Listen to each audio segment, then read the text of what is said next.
kind of go into it. But humans are fascinated with what we repress, right? And so by hitting that nerve, that little thing that we don't really want to talk about, but we're secretly fascinated by, I think that's what kind of led to the success of the book. But I've always been fascinated by the dark side of human nature. And now that it's been some time since you wrote the 48 Laws of Power, and obviously you've written a number of books since then, but that was really the start kind of publicly. Yeah. Do you look back differently on those tools? Would you offer them differently? Like this combination of kind of mastering your dark side and also maybe playing defense. How do you hope people receive those tools? Well, people generally bring to anything in life their own psychology, their own mindset, right? So if you're already a shark type person, if you're already manipulative, you probably won't really need my book and you probably won't read it. But if you do read it, you go, yeah, that's right. That's how I operate. That's how life is. Okay. But for most people in this world are naive, like I was when I entered the work world. Most people don't understand the 48 Laws of Power. They don't understand that you want to talk less to appear more powerful. They don't understand the dynamic of making people come to you instead of always kind of foisting yourself on others, etc. And that naivete is what gets you into a lot of trouble in life, right? It got me into a lot of trouble. Law number 1, never outshine the master. I could sit here and cry and tell you all kinds of tragic stories about how I outshone the master and how miserable it made me, right? So I was one of those people who was a bit naive and didn't understand this kind of secret language that people in power have, right? So a lot of the book is opening it up, this world, to everyone, right? It used to be only white men of a certain age and a certain social background who had access to this kind of knowledge, who could have that kind of power. And it kind of pissed me off that it was like this secret that nobody wanted to share. I wanted to open up. I wanted to end all the hypocrisy. I wanted everybody to see that this is how things operate behind closed doors, etc. So I wrote the book to kind of reveal these secrets, right? The book is really not, I'm not trying to instruct the sharks out there and try to make people more manipulative. I'm trying to make you less naive in your life. And that was sort of the purpose behind the book. And since that's the spirit I wrote it in, it's interesting to see that that's the spirit that most people take it in. I get a lot of emails from readers, and most of the emails are, God, you opened my eyes up to something I never really thought about. This has really changed how I look at people and look at the world. It doesn't make me paranoid. It just makes me more aware of myself and what other people are up to. So that was sort of the motivation behind the book. It's helpful to hear, because I think that probably mirrors my experience quite a bit with the book. When you read the title, you maybe get an impression and try to figure out, what is this book actually helping me do? But then as I picked up the book and started to read it, I probably put myself in that naive camp as well. And so it felt like this is really helping me decode something that I know has been happening, but I haven't really known how to understand what's been happening. And so that's really cool to hear. I've been curious, now that you look back, what do you think has been driving you down this path? Well, sometimes in life you just sort of fall into things. I didn't really intend when I was a young man, when I was 18 and dreaming of my future and being a writer, that this would be the kind of book that I would write. But my experiences in life kind of put me down a particular path. I learned certain lessons and such. And I was given this opportunity to write my first book. And I kind of drew upon all of my experience, all of the research I had done, all of my thoughts that had been going on. I was a bit old, I have to say, for writing my first book and having this career change. I was basically in my late 30s, So I had a lot of bad experiences. I had a lot of tough things that I had gone through. So that kind of informed me, and it kind of funneled into this book.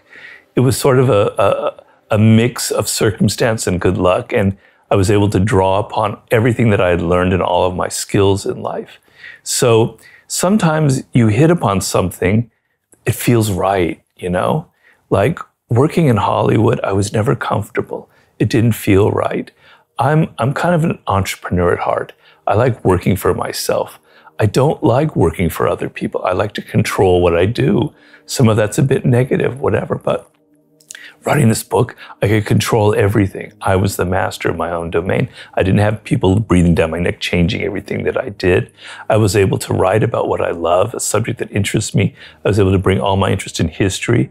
I'm basically a failed novelist, so I'm able to now narrate stories in my own way, etc. It was like a perfect fit.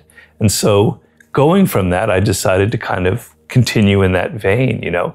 But I don't want to be in the position which a lot of people make a mistake of in life, of constantly repeating the same successive formula. So a lot of writers who have a successful book, they then kind of make part two. They redo the same idea and they kind of recycle things because they figure, I don't want to disappoint my audience. I have to continue, you know, pleasing them. They were pleased with the first one. I've always followed the laws of power, which is change things up, enter action with boldness. Don't be afraid to do things differently. Adapt your strategy to the circumstance. So every book represents a new challenge to me, a new subject, whether it's seduction or war and strategy or mastering a field or human nature kind of thing. And so it represents a challenge, but it also represents I get to use the kind of format that I've created that fits me so perfectly. I'm an extremely fortunate and blessed person. When I read the newspaper and I see how tough it is out there in the world and how hard people are right now in the particular climate of the work world, I just get down on my hands and knees and I pray that I'm so lucky and so blessed that I was able to land into this kind of perfect job for myself. I wonder how much that is mindset. I mean, you bring up that term and you were talking about the fact that, you know, you were working hard, maybe the circumstances weren't working out as well as you wanted to, and then luck arrived. And so kind of these two things came together and maybe you framed it as a challenge and now, you know, everything that you'd been going through funneled down to writing that book. Yeah. What would you offer for those? There's a lot of our viewers who would be like, they're kind of still in that tough circumstances and they're waiting for the luck to arrive and they're wondering, you know, I've got dreams and the dreams aren't happening fast enough. Like what advice would you offer them, given that maybe your dreams started to really materialize in your late 30s? Well, it's never too late. It's better to start earlier on in life. I mean, I wrote a book, Mastery, that deals with that subject, and I try and advise people. It's like the number one question I get is from particularly younger people saying, I don't really understand what my life's task is. I call that mastery your life's task. Please help me, Robert. The earlier you figure it out, the better off you are, but it can happen later in life. Now, I figured out at an early age that I wanted to write. I didn't know what I wanted to write, but I loved words and I loved writing. And if I didn't have that connection when I was 8 years old, all the way into high school and college, I would have been a lost soul. And I empathize with a lot of people who don't have that feeling when they're 8 or 18 or in their 20s. But I'm trying to tell people everybody has it. You're just not listening to yourself. You've lost touch with who you are, the core of your being. You're on social media too much. You're listening to what other people are telling you. You're listening to what your parents told you should be doing in life. You're listening to what your friends think is cool. You're listening to what the culture is all about, you know, the entertainment industry, etc. You got to cut all that shit out. You got to listen to yourself and you got to be a bit bold and you have to embrace what makes you different.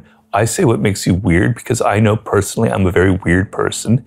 If you saw me at home, you'd go, whoa, he talks to his animals like that. He's talking to his bottle of shampoo when he's showering.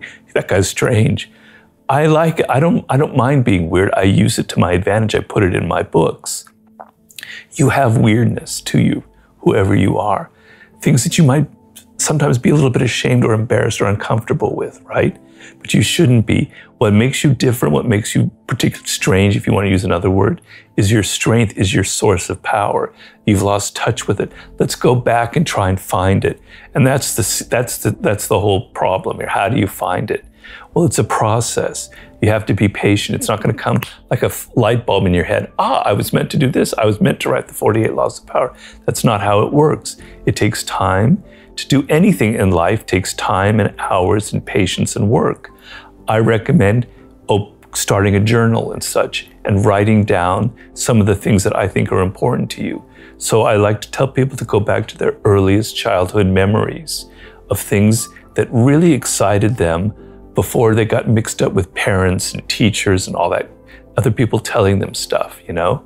Like for me, it was words and language. I just was entranced by the sound of language itself, right? It was like music to me. You had something like that. There's a book I recommend. It's a bit technical, but it's a brilliant book called The 5 Frames of Mind by Howard Gardner. The point of this book is that there are 5 forms of intelligence. We normally associate intelligence with intellectuals, with our Noam Chomsky, with Albert Einstein. And he says, no, intelligence comes in all forms. Working with your hands is a form of intelligence. A carpenter has a high form of intelligence. People who are sports, who are athletic, who use their body, that's another form of intelligence. There's music, there's math, there's language. You have one of these frames of mind. By the way your brain is wired, you are inclined towards one of them. Figure that out. If you are somebody who's word-oriented and you end up going into a field that's about math or about numbers, you're in for a lot of pain in life, right? So you've got to figure that kind of what I call primal connection to some kind of field. You have to look at the things that you love and the things that you hate, right? So early on, entering the work world, I figured out that I don't like working for other people. I hate to say it. Some of it maybe I'm antisocial in my core. I don't know. I hope not. But I don't like working for other people. I don't like all the politics, all the crap you have to put up with. I realized early on I got to be working for myself, right? So what you don't like is very instructive to you, right? You're looking at things that are very powerful inside of you, that are emotional. They're not intellectual. They're thoughts. They're feelings. They're emotions. They're visceral things that you connect to, right? I've always been fascinated by our earliest ancestors.